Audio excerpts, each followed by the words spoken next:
If you're a tourist coming to Philadelphia for the first time, I can guess the cliche locations that you'll probably end up at. You'll stand in a stupid line to see the famous cracked bell, even though you can see it from the outside of the building.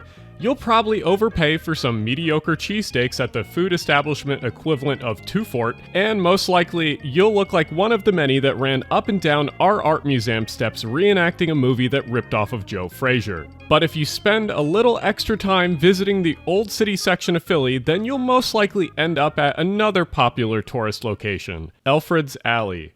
Elfreth's Alley is the oldest residential street in the United States with continuous habitation. Yes, that's a lot of modifiers, but hey, it's hard to classify what is a street in the first place.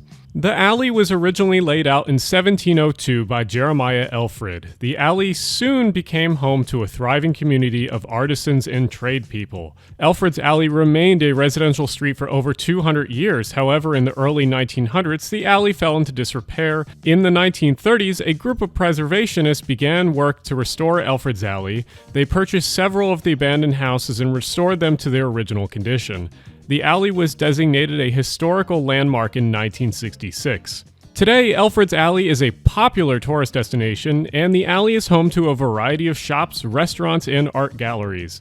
But there are also some major issues with the street that really encapsulates a lot of the problems with American urban planning and historic preservation. But before I get into that, I have to mention that I've been traveling a lot in the US, so that means that when I go to a new city, I'm happy to get a new transit card for the local system. They're a fun thing to collect, but I never really have a proper way to store them besides throwing them into a cabinet drawer.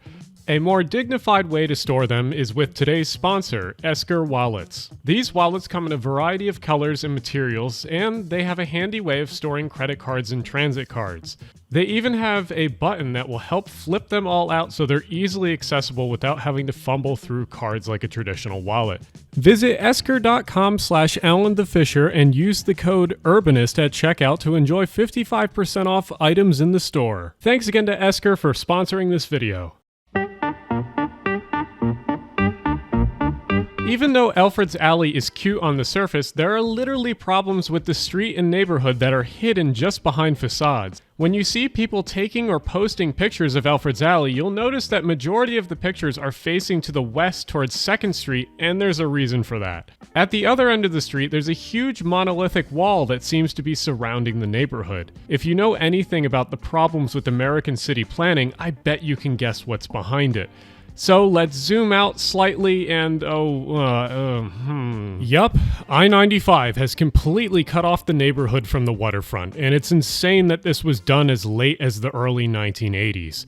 Just like many cities in the US, Philly also suffered from urban freeways plowing through some of the most valuable areas in the city. Here are some side-by-sides showing the waterfront in the 1940s and then in 1981 when I-95 was under construction. You can see the total destruction of the majority of the buildings that used to connect our streets to the Delaware River.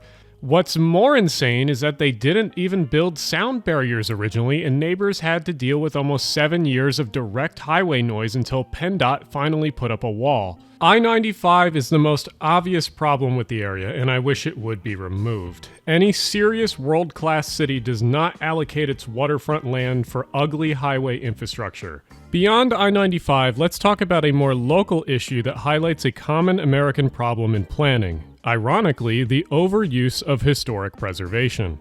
I think that it's fantastic that Elfreth's Alley and the majority of Philly's oldest neighborhoods have been saved, but there's a tendency to overprotect them from even the most harmless things in the name of NIMBYism and fear. Elfreth's Alley is not immune to this. When you visit the street, you'll notice 2 empty, ugly plots of land that adorn the entrance to the alley from 2nd Street. The northern plot is private land used for parking for the business next door, and the southern lot is owned by the new apartment building that went up in 2017. When the new apartment building was constructed, the previous small plaza with the flagpole had to be removed so that all the utilities for the building could be routed through the lot. But no need to worry, the developer and the local planning commission and neighborhood groups plan to replace it with a new park. The plans went as far as having full renders and even multiple public workshops to improve the park's aesthetics, and everyone seems super positive about it, except for one group. The Elfreth's Alley Historical Society didn't agree to the proposed plan, as they wanted a more British garden-style park, which would have costed extra. Even after the changes to the proposed plan, they were the reason why it was never developed.